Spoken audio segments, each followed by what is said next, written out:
नमस्कार मंडळी, हिरवी चवळी बटाट्याची रसरशीत अशी भाजी बनवूयात. यासाठी सर्व चवळी सोलून घेतली. लहान आकाराचा बटाटाही फोडींमध्ये चिरून धुवून पाणी निथळायला ठेवलं. गॅसवर कढई ठेवून तेल गरम झाल्यावर जिरे, मोहरी, हिंगाची चरचरीत फोडणी दिली.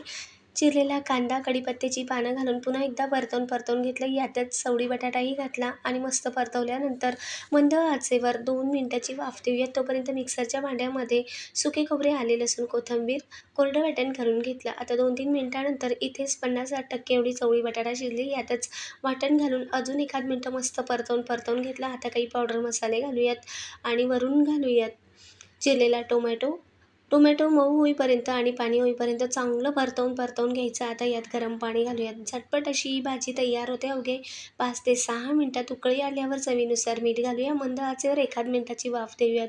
डिटेल व्हिडिओ पाहण्यासाठी खाली दिलेल्या टायटलवरच्या त्रिकोणावर क्लिक करा. डिटेल व्हिडिओ नक्की बघा. लाईक, शेअर, सबस्क्राईब करा. धन्यवाद.